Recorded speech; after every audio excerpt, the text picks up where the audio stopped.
Hello everyone, मैं हूँ नेहा और आपका अपने यूट्यूब चैनल रोज़गार विद अंकित में स्वागत है। तो चलिएगा इस नए वीक की शुरुआत एक बहुत ही मोटिवेटिंग कोट के साथ में करते हैं। हमारा कोट है कि if you want to shine like a sun first burn like a sun. मतलब कि अगर आपको सूर्य की तरह चमकना है, ठीक है, तो उसके लिए पहले आपको उसके जैसी तपस्या भी करनी पड़ेगी, उसके जैसे आपको जलना भी पड़ेगा।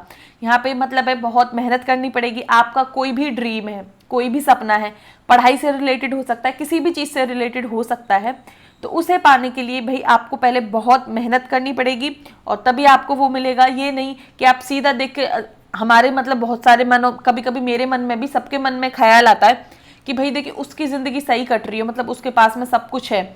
अभी तो भाई उसके पास में सब कुछ इसलिए है कि उसने बहुत मेहनत करी है, उसके लिए रात दिन अपना एक किया है, मेहनत करी है और अभी भी वो मेहनत करते हैं। अब आपके लिए मैं एक एग्जाम्पल, अभी लेटेस्ट एग्जाम्पल है, ठीक है, तो मैं उनका बताती हूँ आपको। इलॉन मस्क आप जानते होंगे, आपने न्यूज़ में भी बहुत सुना होगा। अभी लेटेस्ट वो करंट अफेयर में किस लिए रहे हैं, ठीक है, न्यूज़ में किस लिए रहे कि उन्होंने एक रॉकेट लॉन्च किया है मार्स के लिए, मंगल ग्रह के लिए, ठीक है, तो उसका नाम है SN5, ठीक है। और ये इससे क्या करेंगे, ये चाहते हैं कि भविष्य में जाके ये मंगल ग्रह पे अपना लोगों को जाके बसाएं, ठीक है। तो इतना आगे की सोच जो भी है, पर उसके लिए इनको इतनी मेहनत लगी है, काफ़ी वर्षों का इनका परिश्रम है। इनकी बहुत सारी कंपनीज हैं जो चलती हैं, उनमें सुबह उठते हैं, सुबह से लेकर शाम तक काम करते हैं और इतने सक्सेसफुल होने के बाद में अभी भी इतना ही काम करते हैं, ठीक है। किसी पॉइंट पे बने रहने के लिए, सफलता पे बने रहने के लिए, ये नहीं कि आपने मेहनत करी और आप वहाँ पे पहुँच गए और काम खत्म। आपको मेहनत लगातार करनी पड़ेगी। तो यही इनका दिनचर्या है। तो इस हिसाब से आप भी समझ सकते हो कि आपको भी मेहनत करनी पड़ेगी, कोई एक दिन से काम नहीं चलेगा। तो चलिएगा, आपको कुछ अच्छा लगा होगा ये मोटिवेशन। तो चलिएगा अब आज की वीडियो शुरू करते हैं। तो आज हम पढ़ने वाले हैं संवैधानिक निकाय, कॉन्स्टिट्यूशनल बॉडीज, ठीक है। तो जिसकी हम कुछ टॉपिक पुरानी वीडियो में, इससे पहले वाली वीडियो में कर चुके हैं। तो संवैधानिक निकाय मैं जल्दी से आपको रिवाइज कराऊं, इसका है कि जिनका वर्णन हमारे संविधान में मिलेगा वो हो जाएंगे संवैधानिक निकाय। जिनका वर्णन हमारे संविधान में नहीं मिलता है वो हो जाएंगे गैर संवैधानिक निकाय, ठीक है। तो हम इसमें संवैधानिक निकाय में पढ़ चुके हैं निर्वाचन आयोग, UPSC, SPSC, वित्त आयोग, ये हम पढ़ चुके हैं। और आज के जो हमारे टॉपिक रहने वाले हैं GST काउंसिल, अनुसूचित जातियों के लिए राष्ट्रीय आयोग, जनजातियों के लिए राष्ट्रीय आयोग, राष्ट्रीय पिछड़ा वर्ग आयोग, और ये इंपॉर्टेंट है, क्यों, अभी वीडियो में बताऊंगी मैं आपको, भाषाई अल्पसंख्यक वर्गों के लिए विशेष अधिकारी। तो इतना हम आज पढ़ने वाले हैं और ये जो 3 टॉपिक है ये नेक्स्ट वीडियो में पढ़ेंगे। तो देखिए, मेरे को बहुत अच्छा लगा, किसी ने एक सजेशन दिया था कमेंट बॉक्स में कि अगर मैं ऐसे आपको वीडियो शुरू करने से पहले टॉपिक बता दूं कि हम क्या पढ़ने वाले हैं आज, तो आपको अच्छा लगेगा, ठीक है, अच्छे से समझ आएगा। मेरे को ये अच्छा लगा तो मैंने इसलिए वीडियो में इंक्लूड किया है। और धन्यवाद, आप ऐसे ही अपने सुझाव कमेंट सेक्शन में देते रहें और मैं वीडियो में आपके लिए वो इंक्लूड करती रहूँगी। तो आज हमारा टॉपिक है, जो पहला टॉपिक है वो है GST council, goods and service tax council, जिसे बोला जाएगा वस्तु एवं सेवा कर परिषद, ठीक है। तो अब इससे पहले एक हल्का सा आइडिया, बहुत हल्का सा आइडिया GST का ले लेते हैं। बाकी तो टॉपिक इकोनॉमी का है, बट आइडिया आपको होना चाहिए। अब आपको यहाँ पे एक क्वेश्चन मार्क दिख रहा है, तो आपको पहले तो ये बताना है, ये तो साल तो मैंने बता दिया कि 2017 में आया है, बट ये आया किस तारीख में, ठीक है, तो आपको ये कमेंट सेक्शन में बताना है। तो देखिए, ये GST है क्या, ये एक इनडायरेक्ट टैक्स है, अप्रत्यक्ष कर है, मतलब कि अप्रत्यक्ष रूप से आपके ऊपर पड़ता है, ठीक है। अब मैं आपको हल्का सा बताऊं अप्रत्यक्ष रूप से क्या है, कि आप मानिए कोई बिस्किट खरीदने जाते हो, तो जो बिस्किट पे टैक्स लगेगा वो अप्रत्यक्ष रूप से लगता है, क्योंकि वो बिस्किट मैं लेने जाऊं या आप लेने जाओ या कोई गरीब लेने जाए या कोई अमीर लेने जाए, वो बिस्किट पे टैक्स उतना ही लगेगा और वो इनडायरेक्ट रूप से है, ठीक है। उनको नहीं पता कि ये बिस्किट किसके पास जाएगा और कौन इस पे टैक्स देगा। ऐसे आप कोई भी एग्जाम्पल ले सकते हो, ठीक है। और अब हमारा क्या था 2017 से पहले, कि जो हमारे स्टेट, मतलब जो राज्य थे और जो हमारा केंद्र था, तो बहुत सारे तो राज्य के टैक्स थे और बहुत सारे हमारे थे केंद्र के टैक्स, ठीक है। तो राज्य के टैक्स हो गए central excise duty, service tax, ठीक है। और ऐसे सेंटर के टैक्स हो गए, वैट हो गया हमारा, ठीक है, एंटरटेनमेंट टैक्स हो गया। तो इस प्रकार के कुछ कर थे, इन सबको मिला के एक कर दिया और वो बना दिया जीएसटी। इससे क्या हुआ कि पूरे देश में आज जो टैक्स को लेके समान कार्य समान रूप से सब पे टैक्स लगने लगा, मतलब हर राज्य में अलग अलग उस पे जाके पैसे नहीं लगेंगे एक चीज के, तो वो हमारा हो जाता है जीएसटी के अंदर। ठीक है, अब आपको इतना आइडिया रखना है। और जीएसटी है एक अप्रत्यक्ष कर। अब इसकी 4 टैक्स स्लैब है, मतलब कि 4 जो टैक्स के जो चरण टाइप के हैं उनके अंदर ये वसूला जाता है। एक है 5, 12, 18, 28। देखिए फिलहाल तो यही है, और ये समय के हिसाब से चेंज हो तो वो आप करंट अफेयर के हिसाब से अपडेट कर दोगे। तो अभी तो आपको ये याद रखना है। और देखिए ये इंपॉर्टेंट है, क्वेश्चन आ सकता है एग्जाम में। आपको 4 ऑप्शन होंगे कि इनमें कौन सी जो 4 स्लैब है, ठीक है, जिनके अंदर जीएसटी लगती है वो कौन कौन सी हैं। तो आपके लिए कोई भी एग्जाम्पल हो सकते हैं 5, 12, 18, 28, ये तो हमारा सही ऑप्शन हो गया। और ये भी हो सकते हैं 5, 10, 16, 20, कुछ भी हो सकता है, पर आपको सही आंसर सेलेक्ट करना है। देखिए थोड़ी वॉइस में दिक्कत हो सकती है, थोड़ा गला बैठा हुआ है, तो आप कोशिश करिएगा कि समझ आ जाए। बाकी मैं कोशिश कर रही हूँ कि अच्छे से आपको समझाऊं। ठीक है, तो अब देखिए जीएसटी में भी क्या है, एक सीजीएसटी है, एक एसजीएसटी और एक आईजीएसटी है। तो ये हल्का सा बताऊं, सीजीएसटी का मतलब है सेंट्रल जीएसटी, मतलब कि जो केंद्र सरकार की जीएसटी है। एसजीएसटी का मतलब है स्टेट गवर्नमेंट, जो स्टेट सरकार है उसकी जीएसटी। और आईजीएसटी का मतलब है इंटीग्रेटेड जीएसटी, दोनों की जो एक साथ में मिलके जीएसटी होगी। आपने कहीं भी रेस्टोरेंट में खाना खाया होगा या कोई जूते वगैरह कुछ भी लिए होंगे, तो आपने उस पर देखा होगा कि सीजीएसटी, एसजीएसटी ये इस प्रकार से कटती हैं। तो अब चलिएगा, अब अपना देख लेते हैं जीएसटी परिषद। तो ये जीएसटी परिषद है क्या? तो देखिए यह है वस्तु सेवा कर से संबंधित जो मुद्दे होते हैं केंद्र और राज्य सरकार के बीच के, ठीक है, तो उन पे जो उनको सलाह देने वाले, उन पे निर्णय लेने वाली एक है संवैधानिक निकाय। और ये इंपॉर्टेंट क्यों है भाई? क्योंकि अभी लेटेस्ट 2-3 साल पहले अपनी बनी है। और देखिए एक तो ये करंट हो गया, ठीक है, 2-3 साल पहले, और एक स्टैटिक भी हो गया क्योंकि अब तो ये संविधान में जुड़ गया है। तो इसी प्रकार से आपको ये याद रखना है। तो ये अब सबसे इंपॉर्टेंट है इसमें, ये बना किससे है? तो ये बना है 101 संविधान संशोधन द्वारा। अब आपको कैसे याद रखना है? आप याद रख सकते हो कि भैया जीएसटी थोड़ा पैसे से रिलेटेड हो गया, ठीक है, अब पैसे में विदा मिलती है तो विदा आपको 101 रुपए की मिल गई। तो इस प्रकार से आप कुछ भी करके इसे याद रख सकते हो। और इसमें जो संविधान में इसके लिए आर्टिकल जोड़ा गया है वो जोड़ा गया है आर्टिकल 279A, ठीक है। और इसमें क्या है कि राष्ट्रपति को जीएसटी काउंसिल बनाने की पावर दी थी इस वाले संविधान संशोधन ने, और इस वाले अनुच्छेद ने बोला था कि राष्ट्रपति को पावर दी है कि आप कुछ समय में हमारे लिए जीएसटी काउंसिल बनाइएगा। ठीक है, तो ये जीएसटी काउंसिल क्या है कि इसकी अध्यक्षता कौन करते हैं? इसकी अध्यक्षता करते हैं हमारे केंद्रीय वित्त मंत्री। ठीक है, सीधा क्वेश्चन बनेगा। और आपके अब क्वेश्चन कैसे बन सकता है एग्जाम में कि हमारे जो जीएसटी काउंसिल है, जीएसटी परिषद है, इसके अध्यक्ष कौन है? अब उसमें आपके 4 व्यक्तियों के नाम होंगे, ठीक है। तो अब आपको कमेंट सेक्शन में ये बताना है कि वर्तमान में हमारे केंद्रीय वित्त मंत्री कौन है। अब वो जो केंद्रीय वित्त मंत्री हैं वो ही जीएसटी परिषद के हमारे अध्यक्ष होंगे, ठीक है। और इसके देखिए सदस्य कैसे होते हैं, तो मैं आपको बताऊं, अभी हमारे यहाँ पे 28 तो राज्य हैं, और ठीक है 3 ऐसी यूनियन टेरिटरी हैं जिनमें उनकी विधानसभा है। तो एक तो दिल्ली, पुदुचेरी और जम्मू एंड कश्मीर, ठीक है। तो इनमें क्या, ये 31 हो गए टोटल। इनका क्या है कि या तो ये राज्य और ये जो यूनियन टेरिटरी हैं अपना कोई वित्त मंत्री भेजेंगी, या कोई अपना अन्य मंत्री चुन के इसमें भेजेंगे जीएसटी काउंसिल में, ठीक है। तो अब आप, मैंने यहाँ पे पुदुचेरी शब्द बोला है तो जल्दी से पुदुचेरी समझ लेते हैं। तो देखिए पुदुचेरी कोई एक, मतलब एक जगह पे जगह नहीं है, ये 4 जगह पे अलग अलग है। एक है यनम जो कि आती है आंध्र प्रदेश में, और एक पुदुचेरी और कराईकाल जो कि ये दोनों आती हैं तमिलनाडु में, और एक है माहे जो कि आती है केरल में, ठीक है। अब यहाँ से भी आपको इंपॉर्टेंट क्वेश्चन बन सकता है कि पुडुचेरी किस राज्य में है, ठीक है। अब आपके ऑप्शन होंगे Andhra Pradesh, Tamil Nadu, Kerala, all of the above, मतलब ऊपर वाले सारे। तो आपको पता ही है कि क्योंकि आंध्र प्रदेश में भी है, तमिलनाडु में भी है और केरल में भी है। तो इस प्रकार से आप ये सही कर लोगे। तो अब हम देखते हैं कि जीएसटी काउंसिल, ठीक है, अभी जीएसटी काउंसिल की मीटिंग कैसे शुरू करी जाती है। तो देखिए जीएसटी काउंसिल की मीटिंग शुरू करने के लिए कोरम का है कि कम से कम लोग उपस्थित होने चाहिए किसी मीटिंग को शुरू करने के लिए। तो जीएसटी काउंसिल का है हाफ, मतलब कि 1/2 50% है।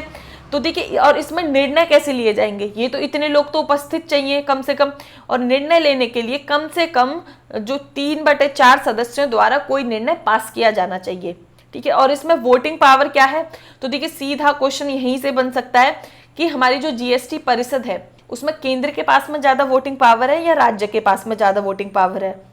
तो जो हमारी केंद्र के पास में है इसमें 1/3 वोटिंग पावर है, और जो राज्य के पास में इसके पास में वोटिंग पावर है वो 2/3 वोटिंग पावर है। मतलब कि जो सारे राज्यों को वोट करने की शक्ति दी है, जो उनकी वोट की वैल्यू है वो तो 2/3 है, और इसमें जो केंद्र की वैल्यू है वो 1/3 वोट होंगे। ठीक है, तो ये आ गया होगा आपको समझ। इसमें बस इतना ही है याद करने के लिए, बाकी तो आपको जितना पढ़ना है वो आपकी मर्जी है, बट आपको एक लिमिट पता होनी चाहिए कि भाई हमें यहाँ पे आके रुकना है। बाकी तो आसमान है, खुला आसमान है, जितना आपको पढ़ना है पुस्तकें मिलेंगी उतना आप पढ़ सकते हो। तो अब हम अपना नेक्स्ट टॉपिक शुरू करते हैं, अनुसूचित जातियों और जो जनजातियां हैं उनके लिए राष्ट्रीय आयोग।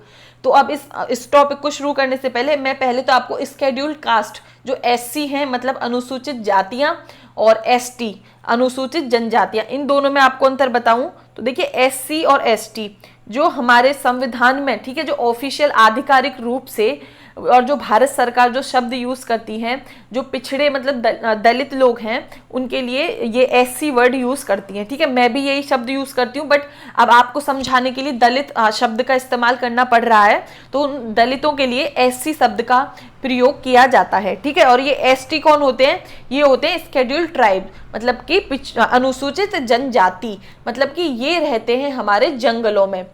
और देखिए आपको एक बात मैं बताऊं, ये देखिए हम अगर अपना इतिहास मतलब कि आप ये देखना चाहो हमारे पूर्वज बहुत हजारों सालों पहले, ठीक है, वो कहाँ पे रहते थे, कैसे थे, तो आप अपना जो इतिहास है ना, जो ये जनजातियां हैं जो इनका भी इस टाइम पे वर्तमान है वो हो सकता है। ठीक है, मैं 100% नहीं बोल रही हूँ, बट कुछ स्कॉलर्स है रिसर्च जो करके वो बोलते हैं, क्योंकि वो अभी बहुत मतलब नेचर के साथ में एकदम से प्रकृति के साथ में रहते हैं, वृक्षों में रहते हैं, जंगलों में रहते हैं।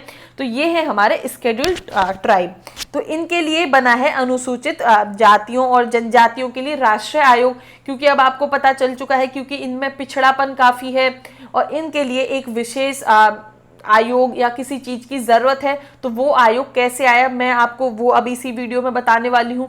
और देखिए जो सबसे हमारे यहाँ पे जो भी कोई विकास का कार्य होता है, कोई भी डेवलपमेंट का कार्य होता है, तो उसमें जो सबसे ज्यादा विस्थापित लोग जो होते हैं, ठीक है, परसेंटेज वाइज देखें तो उसमें ये एसटी, क्योंकि देखिए आपने देखा होगा इसके जनजाति वाले लोग ही विस्थापित होते हैं, क्योंकि कोई डैम बनेगा, ठीक है, कोई बांध बनेगा, कुछ सड़क जा रही है, कुछ भी जा रही है, तो वो ज्यादातर कभी जंगलों से होकर जा रही है, तो उन लोगों को वहां से विस्थापित कर दिया जाता है। और देखिए कुछ लोगों के मतलब कुछ ट्राइब्स के साथ में तो इतना हुआ है कि वो 2-2 3-3 बार विस्थापित हो चुके हैं, पर मतलब ये अब क्या करें, अब लोगों को विस्थापित कर दिया जाता है विकास के लिए। ठीक है, अब विकास भी जरूरी है अब किसी देश को आगे बढ़ाने के लिए। तो इन्हीं सब चीज़ों को ध्यान में रखते हुए इनका मतलब इन लोगों का अच्छे से ध्यान रखा जाए, ये हमारे समाज से अलग ना हो जाएं, तो इसीलिए ये आयोग बने हैं। तो अब चलिएगा स्टार्ट करते हैं। और अब इतना डिटेल आपको बैकग्राउंड काफ़ी था, बाकी ये मेरा फेवरेट टॉपिक है, इस पर मैं कितना भी पढ़ सकती हूँ और कितना भी पढ़ा सकती हूँ, बट आपके लिए पीएचडी कोई ज़रूरत नहीं है, एग्जाम में नहीं आएगा, एग्जाम में ये आएगा। तो चलिए शुरू करते हैं। तो अब हम देखते हैं कि जब हमारा मूल संविधान था उसमें आर्टिकल 338 वो बात करता है कि जो एससी और एसटी के लिए एक विशेष अधिकारी की नियुक्ति का उपबंध, मतलब कि आपको एक एससी और एसटी के लिए विशेष अधिकारी का अपॉइंट करना होगा, और ये जो अधिकारी है, ठीक है, ये अपनी रिपोर्ट राष्ट्रपति को सौंपेंगे। ठीक है, इनको देखना है कि एससी एसटी का मतलब क्या विकास सही से हो रहा है कि नहीं, इनको किसी चीज की जरूरत है, इनका पिछड़ापन, इनकी शिक्षा, इन सब के बारे में जो रिपोर्ट है ये विशेष अधिकारी है ये राष्ट्रपति जी को सौंपेंगे। ये आर्टिकल 338 में मूल संविधान में प्रावधान था। ठीक है, अब 1978 में क्या होता है कि जो एससी और एसटी है मतलब उनकी कंडीशन इतनी इंप्रूव नहीं सुधरी, तो उसके लिए क्या किया कि एक गैर सांविधिक, ठीक है, ये गैर सांविधिक है, ठीक है, ये संवैधानिक संस्था नहीं है। मैंने अभी आपको यही दिखा देती हूँ, चलो यहाँ पे ये देखिएगा, इसमें क्या है, एक तो संवैधानिक निकाय हो गया और एक गैर संवैधानिक निकाय, और इसमें भी क्या है, सांविधिक निकाय और एक है कार्यकारिणी निकाय, ठीक है, एग्जीक्यूटिव बॉडी। तो ये मैं आपको लास्ट वीडियो में बता चुकी हूँ। तो देखिए ये तो किसी कानून से बनेंगे, अगर इसी के आगे गैर सांविधिक निकाय लगा दिया जाए, मतलब कि जो किसी कानून से नहीं बने हैं, सिर्फ एग्जीक्यूटिव कार्यकारिणी द्वारा मुंह से बोल के बना दिए गए हैं, तो वो गैर सांविधिक निकाय हो जाएंगे। तो देखिए कृपया करके शब्द ढंग से सुन लीजिएगा, इन दोनों शब्दों में अंतर है, ठीक है, संवैधानिक और सांविधिक में। तो चलिएगा अब देखते हैं कहाँ थे हम। हाँ जी, ठीक है, तो इनके लिए 1978 में बनाया गया गैर सांविधिक निकाय, ठीक है। तो जिसका 1987 में इनका नाम बदल दिया गया, इसका, और नाम बदल कर रख दिया गया अनुसूचित जाति एवं जनजाति आयोग, ठीक है। अब क्या होता है, फिर भी मतलब लोगों की जरूरतें पूरी नहीं हो पा रही थी, फिर भी पिछड़ापन रह रहा था।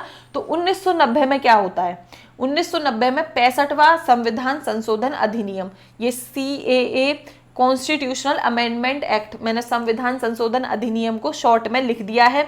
तो इसके लिए क्या किया, 1990 में एक प्रावधान किया गया कि SC ST के लिए, जो अभी हमने 338 यहाँ पे ये आर्टिकल में देखा है, तो इन्होंने बोला कि इसके लिए SC ST के विशेष जो अधिकारी अभी हमने देखे, इनके स्थान पर राष्ट्रीय अनुसूचित जाति एवं जनजाति आयोग की स्थापना करी गई।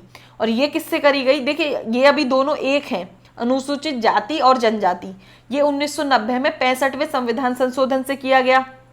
पर फिर 2003 में भी क्या हुआ, 2003 में एक और संविधान संशोधन आता है, और जो क्या कहते हैं, इन दोनों को अलग कर देता है तोड़ के। राष्ट्रीय अनुसूचित जाति तो अलग हो गया और राष्ट्रीय अनुसूचित जनजाति अलग हो गया, क्योंकि देखिए 2003 में लगा, क्योंकि जनजाति और अनुसूचित जाति ये दोनों काफी अलग हैं, तो इनके लिए अलग दो अलग अलग जो निकाय हैं उनकी जरूरत है, इसीलिए 2003 में इसको अलग कर दिया गया 89वें संविधान संशोधन से, और जो कि ये अनुसूचित राष्ट्रीय अनुसूचित जनजाति आयोग, ठीक है, जो कि आया 2004 में अस्तित्व में आया है। तो अब मैं आपको बताऊं, अब जल्दी से देख लेते हैं यहाँ पे, जो हमारा राष्ट्रीय अनुसूचित जाति आयोग है, जो नेशनल कमीशन है, ठीक है, फॉर SC है, ठीक है, SC के लिए तो 338 आर्टिकल के अंदर आता है, पर जो ST के लिए है वो आता है 338A आर्टिकल के अंदर। और आपको पता है A आर्टिकल का मतलब है कि ये हमारा संविधान में संशोधन से जोड़ा गया है, ठीक है। तो अब आपको ये समझ आ गया होगा। और देखिए अभी यहाँ पे आपको मैं एक और चीज बताऊं कि जो 2018 तक ये वाला आयोग है ना, राष्ट्रीय अनुसूचित जाति आयोग, ये OBC के लिए भी संबंध में राष्ट्रपति को रिपोर्ट देते थे 2018 तक, बट 2018 में ये बंद हो गया। ये क्यों बंद हुआ, क्या हुआ, अभी ये हम 102 संविधान संशोधन अधिनियम, ये भी इसी वीडियो में हम पढ़ने वाले हैं। तो अब क्या है, देखिए इन दोनों का काम क्या है कि ये जो SC वाले का काम है वो तो SC की देखेंगे, और ये ST वाले का काम है ये ST का देखेंगे, और राष्ट्रपति को हर साल, ठीक है, रिपोर्ट देंगे कि क्या इनका डेवलपमेंट, क्या इनका विकास हुआ है, क्या इनको जरूरत है, ये सब है, ठीक है। इनके ध्यान के लिए ये आयोग बनाए गए हैं। और देखिए ये संविधान में है, तो भाई बहुत बड़ा प्रेशर रहता है। अब संविधान तो अलग ही हमारे लिए अलग ही हमें पावर देता है, तो इसीलिए इनके पास में इसकी थोड़ी एक्स्ट्रा पावर होती है, और इसीलिए इन्हें बाद में संविधान का निकाय बना दिया गया, जो कि स्टार्टिंग में नहीं था, ठीक है। तो आ गया होगा आपको समझ। और अब हम देख लेते हैं राष्ट्रीय पिछड़ा वर्ग आयोग, national commission for backward classes. तो देखिए जैसे अभी हम SC ST का देखें, ऐसे ही 1952 में एक मंडल केस हुआ था। उस मंडल केस में सुप्रीम कोर्ट ने कहा कि जो बैकवर्ड क्लासेस हैं, ठीक है, उनके लिए भी आप एक निकाय बनाइएगा, और उस निकाय को काम दीजिएगा कि ये बैकवर्ड क्लास, जो पिछड़ी जातियां हैं, सॉरी, ठीक है, जो पिछड़ी जातियां हैं उनके लिए, बैकवर्ड क्लासेस हैं उनके लिए कुछ प्रावधान लाए, कि बताए कि भाई ये क्यों पिछड़ी हुई है, इनके लिए क्या सुधार करा जा सकता है। तो इसीलिए national commission for backward classes, ठीक है, राष्ट्रीय पिछड़ा वर्ग आयोग 1993 में बनता है। तब बनता है, तब ये संवैधानिक नहीं था, ठीक है, पर 102 संविधान संशोधन अधिनियम जो कि 2018 में आया, ठीक है, NCBC को संवैधानिक दर्जा दे दिया गया। अब संवैधानिक दर्जा दे दिया गया तो अब इसके लिए तो कोई आर्टिकल भी आएगा, तो ये आर्टिकल दिया है आर्टिकल 338B।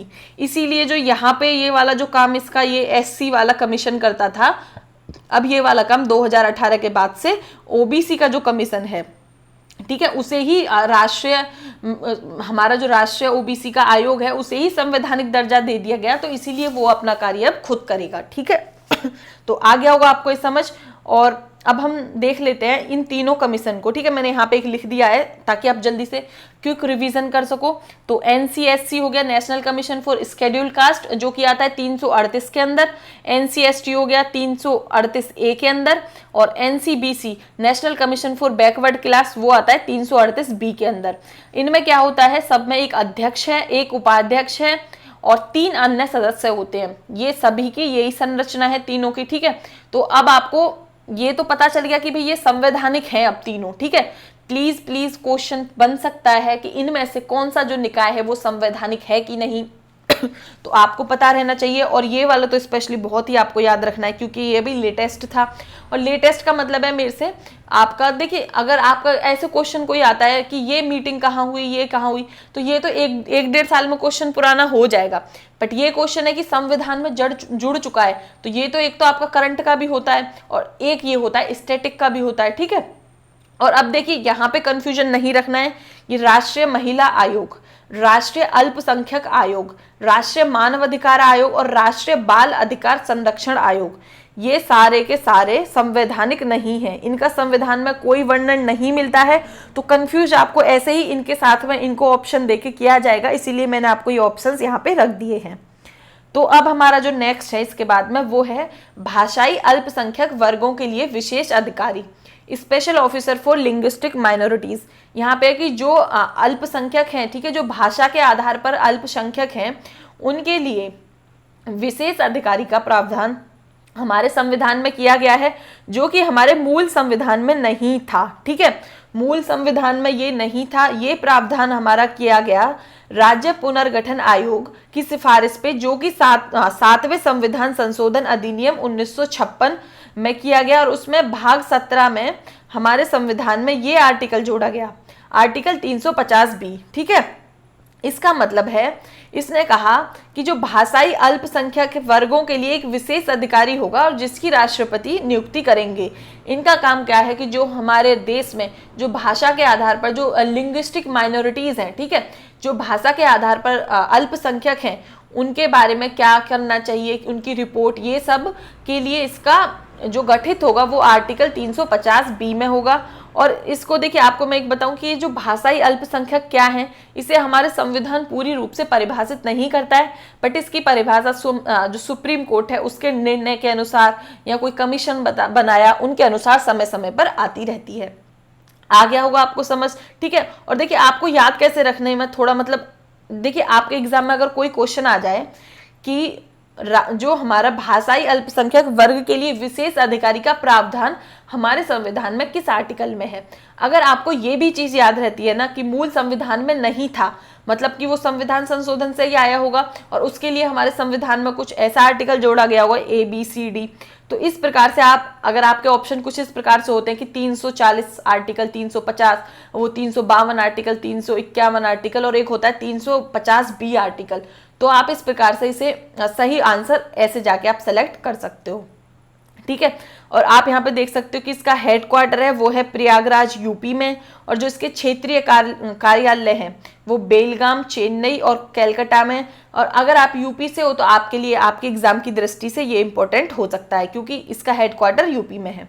ठीक है, तो और अब ये आपको मैं बताऊं तो आपका देखिए ये वाला मतलब इसका आधार क्या है, ये जो हमने बनाया जो भाषाई अल्पसंख्यकों के लिए एक विशेष अधिकारी, और अभी आपकी नेशनल एजुकेशन पॉलिसी आई है, ठीक है, 2020 में जो आई है राष्ट्रीय शिक्षा नीति, ठीक है, जो कि तीसरी हमारी राष्ट्रीय शिक्षा नीति है। उससे पहले एक आ चुकी है 1968 में, और फिर दूसरी है 1986 में, और तीसरी है 2020 में। आप इनको कैसे याद रख सकते हो, बस ये 68 याद रख लो, बाकी फिर 6 को 8 के आगे ले आओ तो 1986 हो गई, और 2020 तो आप भूल ही नहीं सकते। जब तक हम नहीं भूल सकते, कोई भी नहीं भूलेगा जब तक जिंदगी है, क्योंकि 2020 में कोरोना वायरस है भारत में, ठीक है, पूरी दुनिया में है, तो इस प्रकार से 2020 तो आपको याद रहना है क्योंकि घरों में बैठे हुए हैं और तब ये पॉलिसी आई है, तो आप उसे किस प्रकार से इसे याद रख सकते हैं। और अब ये कैबिनेट ने अप्रूव करी है, उसके बाद में ये पास होगी राज्यसभा लोकसभा से, तो आपको पता चल जाएगा।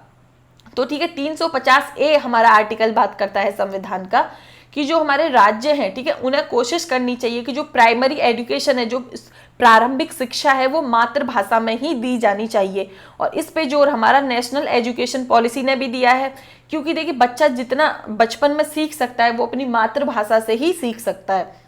इतना कि वो किसी, अगर कोई हिंदी बोलता है या कोई तेलुगु, कोई तमिल, कोई भी उसकी भाषा हो सकती है, जितना वो अपनी भाषा में सीख सकता है वो इतना इंग्लिश या किसी अन्य भाषा में सीख नहीं सकता है, जिसका उसके ब्रेन का डेवलपमेंट होगा। इस पर बहुत सारी साइंटिफिक रिसर्च वगैरह भी हो चुकी हैं। और देखिए ये मतलब आप देखते होंगे, और मैं तो अपने आप को खूब लकी समझती हूँ कि मेरी जो बचपन की जो प्रारंभिक शिक्षा है वो हिंदी मीडियम से हुई है, और बाकी जो आगे टाइम के हिसाब से इंग्लिश मीडियम पढ़ना पड़ा वो पढ़ लिया। पर आप ये देख सकते हो कि जो मतलब अच्छा ब्रेन, जो लोग अच्छी, क्योंकि बच्चा है घर पे हिंदी बोलता है, जो उसकी मातृभाषा है, तमिल है, तेलुगु है, कन्नड़ है, वो बच्चा घर पे वो बोलेगा। अगर स्कूल में भी उसी भाषा में उसे सिखाया जाए तो वो उसमें अच्छा सीख सकता है। ये थोड़ा आप आइडिया रख सकते हो। और हमारा आर्टिकल 30, ठीक है, ये रिवीजन के लिए है। यहाँ पे आर्टिकल 30 हमारा बात करता है कि अल्पसंख्यकों को शैक्षणिक संस्थान चलाने का अधिकार है। और ये हमारा इंपॉर्टेंट क्यों हो जाता है? एक तो हमारे मौलिक अधिकार है, और देखिए इस और नेशनल एजुकेशन पॉलिसी आई है, मातृभाषा, इन सब से रिलेटेड आई है। तो आप अगर संविधान पढ़ रहे हो तो उससे रिलेटेड चीजें, थोड़े जो आर्टिकल है वो भी आप ध्यान से देख सकते हो, क्योंकि उसी की बैकग्राउंड में जाके आपसे क्वेश्चन भी पूछा जा सकता है। और धन्यवाद वीडियो यहाँ तक देखने के लिए। अगर आपको वीडियो पसंद आती है तो कमेंट सेक्शन में ज़रूर बताइएगा वीडियो अच्छी लगती है। और प्लीज़ मैं आवाज़ के लिए आपसे माफ़ी चाहती हूँ कि थोड़ी गला बैठा हुआ है तो थोड़ी वॉइस अच्छी नहीं आ रही होगी। बाकी मैंने कोशिश करी है कि आपको समझा दिया जाए। और आपको कोई भी सुझाव देना है तो आप कमेंट सेक्शन में दे सकते हो। और देखिए हाँ, कुछ लोगों को है कि पॉलिटी में पूरा कराऊंगी कि नहीं कराऊंगी, तो देखिए अब तो हमारी बहुत सारी पॉलिटी कंप्लीट हो चुकी है, तो ऐसे तो अभी कुछ टॉपिक है तो आपको बीच में छोड़ने का कोई सवाल नहीं बनता है। पॉलिटी आपको यूट्यूब पे ऐसे ही जैसे अभी मैं करा रही हूँ पेन टैप के थ्रू मैं कंप्लीट कराऊंगी। और जिन लोगों को आप वीडियो पसंद आती है वो उसको देखें और आप अपने क्वेश्चन सॉल्व करें। धन्यवाद।